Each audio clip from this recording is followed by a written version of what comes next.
Vocês têm que fazer aliança. Essa sua política de aliança nunca serviu pra nada, a não ser pra deixar o país na merda como tá. Fica aqui o convite. Sejam muito bem-vindos, a gente espera vocês na sala de cinema. É importante que na primeira semana vocês vão ao cinema, levem as pessoas que vocês gostam, porque a primeira semana é muito importante pra gente. Determina muita coisa. Pro filme continuar em cartaz.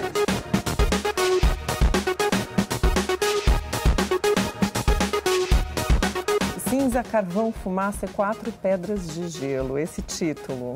Aí é um lado, vamos dizer, meio, eu não diria sombrio, né? Mas esse protagonista ele tenta se reinventar. A discussão é a seguinte, é possível se reinventar? We lost friends, we lost family, we lost a part of ourselves. This is the fight of our lives. This is gonna work, Steve. I know it is. Because I don't know what I'm gonna do if it doesn't.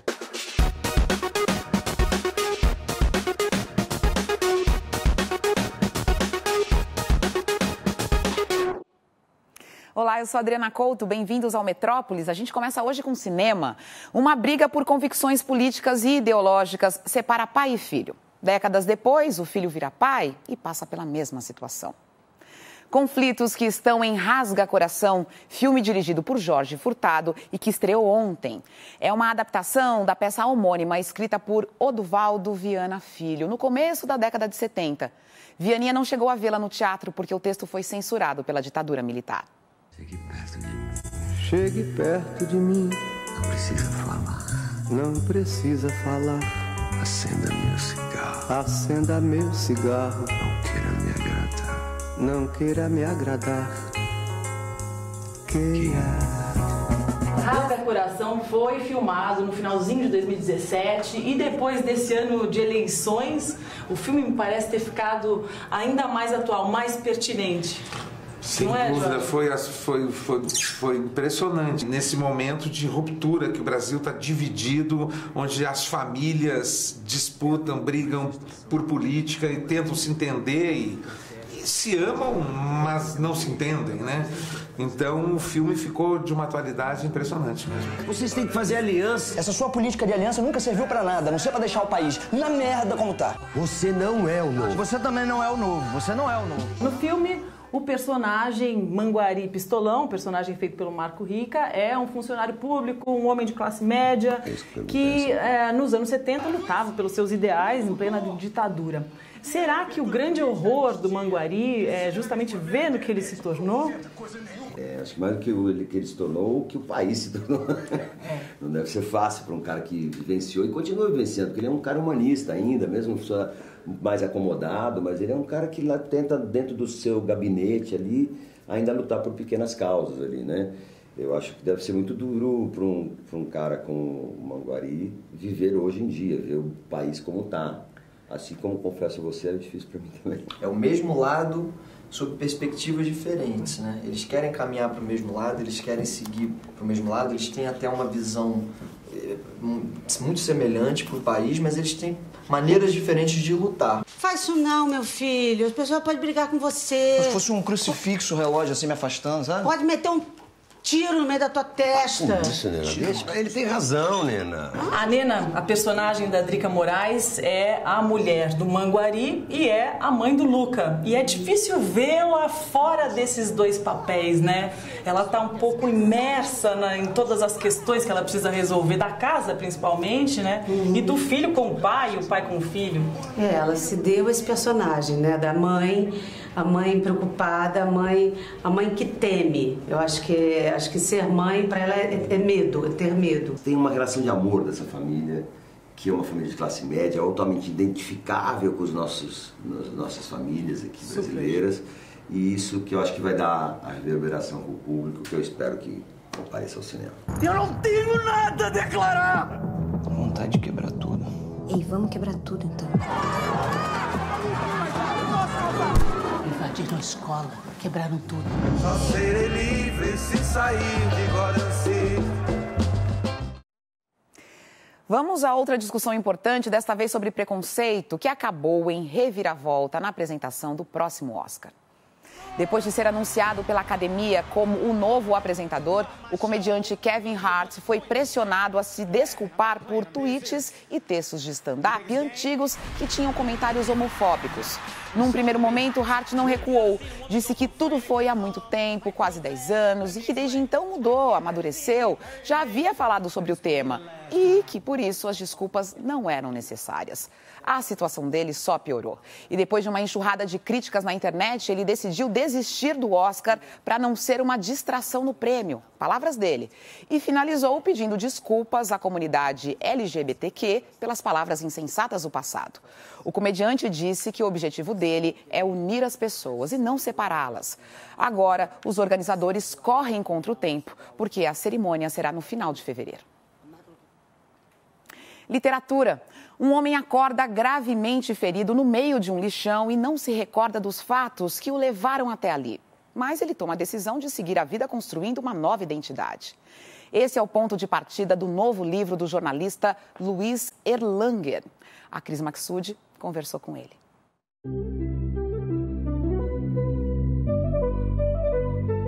Cinza, Carvão, Fumaça e 4 Pedras de Gelo. É seu segundo romance. É o terceiro livro, o segundo romance. Eu tenho uma biografia no intervalo. É uma ficção baseada em elementos reais. Quando você faz a dedicatória, já começa a história. Eu não me baseio... Não, é mentira isso aqui. Não tem nenhum fato real que eu me baseie. Olha isso aqui, Esse livro é uma obra de ficção inspirada livremente em eventos reais. Personagens, situações e outros elementos foram adaptados para efeito dramático. Não tem nenhum evento real. Não tem? Não, é que eu quero que o leitor leia achando que tem algum efeito. Ih, eu tô dando spoiler.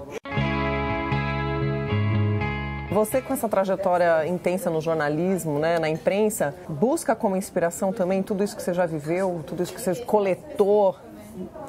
É uma coisa curiosa, porque há até um certo preconceito com jornalista que vai para romance, vai para ficção. Comigo foi um acidente, eu não persegui a literatura, ela acabou surgindo e eu acho que quando você vai para uma obra de ficção, acho que a melhor maneira dela funcionar é você acreditar que esses personagens que não existem. Eu me dedico muito a fazer perfil psicológico para que ele se comporte de acordo com o perfil criado. E obviamente, por exemplo, eu queria que começasse com uma situação em neve. Que é o primeiro capítulo, já começa... Aí entrou o jornalista, que eu tenho que escolher uma montanha, né? Porque eu poderia botar uma montanha de nome fictício, mas eu achei que se eu pegasse uma montanha, que o leitor, curiosamente, será que existe essa montanha? Vai pesquisar, existe, uma das maiores montanhas do mundo, a escalada é uma das mais perigosas que tem, só que o episódio que eu narro não aconteceu. As pitadas de veracidade são feitas apenas para engrossar o caldo da ficção. Ter prazer com seus próprios e mais profundos desejos, aqueles que incomodam o que se chama de sociedade civilizada, como se uma sociedade pudesse ter alguma convivência pacífica com a civilidade. O que sobra são sobras da benevolência. Na maioria das vezes, estratégias, armadilhas em busca do prazer próprio ainda melhor. O império do eu iria se instalar. Dá-lhe ego. Cinza, Carvão, Fumaça e 4 Pedras de Gelo, esse título. Aí é um lado, vamos dizer, meio, eu não diria sombrio, né? Mas esse protagonista ele tenta se reinventar. A discussão é a seguinte, é possível se reinventar e mesmo assim, qualquer coisa que você faça acaba em cinza, carvão, fumaça. É muito mais, assim, um recado sobre as coisas efêmeras da vida que até você pode imaginar. Então, já que é efêmero, vamos tentar fazer a vida do jeito que a gente gostaria, não do jeito que ele quer, mas a gente tenta fazer e para não ficar, quer dizer, tentar fazer a vida da maneira mais prazerosa, eu botei as 4 pedras de gelo, para também deixar um recado, que se você de vez em quando bota 4 pedras de gelo e toma um drinkzinho, dá uma acalmada. Sexo, gozo, dor, gelo, fogo. Seu inconsciente era um liquidificador com a tampa quebrada, jogando fragmentos do que escapava do cérebro, muito além do sentido físico da massa encefálica. Acabou rindo sozinho. Tem programa para o fim de semana? Amanhã tem sessão especial do filme Yellow Submarine dos Beatles, em cópia restaurada, comemorando os 50 anos do lançamento. Vai ser no Cine Olido, no centro da cidade. Olha só, de graça.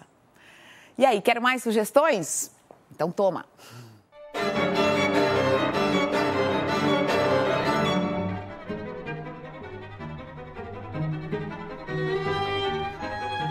O visitante passa por 10 espaços, como, por exemplo, a Biblioteca Nacional de Sarajevo, quase destruída por um incêndio em 1992 durante a Guerra Civil, ou a da Universidade de Copenhague, a primeira biblioteca oficial dos chamados livros mortos, que pela raridade nem podem mais ser consultados pelo público comum. Há quanto tempo que você conhecia o cara? Que cara? O morto. Não conhecia. Que piada é essa, mano? Arandir me diria, papai. Digamos que seu marido não seja exatamente como você pensa. O jornal diz. Não foi o primeiro beijo, nem foi a primeira vez. Fica proclamado o estado de sítio. É a peste que invade uma cidade através de um regime autoritário, radical. Então eu acho que o Camus escreveu uma peça que fala sobre autoritarismo, seja de direita ou seja de esquerda. O governador está fugindo! Traidor! Está no seu direito. O Estado, como sempre, foge nessas horas.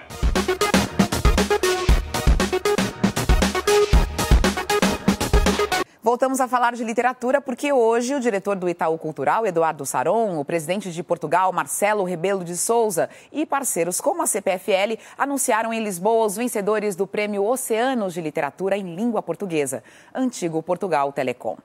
São eles a brasileira Marília Garcia, em primeiro lugar, com o livro de poesia Câmera Lenta. A seguir, os portugueses Bruno Vieira Amaral, com o romance Hoje Estarás Comigo no Paraíso, e Luiz Quintais, com o livro de poesia A Noite Imóvel. O Deus Restante, do moçambicano Luiz Patraquim, foi o quarto colocado. A primeira colocada ganhou R$100 mil. Os outros vencedores, 60 mil, 40 mil e 30 mil cada. O Itaú Cultural é o principal responsável pelo prêmio. Transmitiu toda a preparação e a cerimônia pela internet. Eles estão de volta para uma nova batalha pelo futuro do universo. Saiu hoje o primeiro trailer de Vingadores Ultimato. Quem tá vivo? Quem vai voltar? O que será de nós?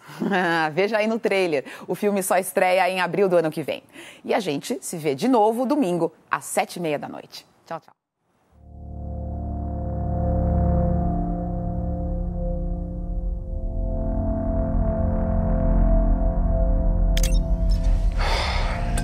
This thing on? Hey, Miss Potts. If you find this recording, don't feel bad about this. Part of the journey is the end.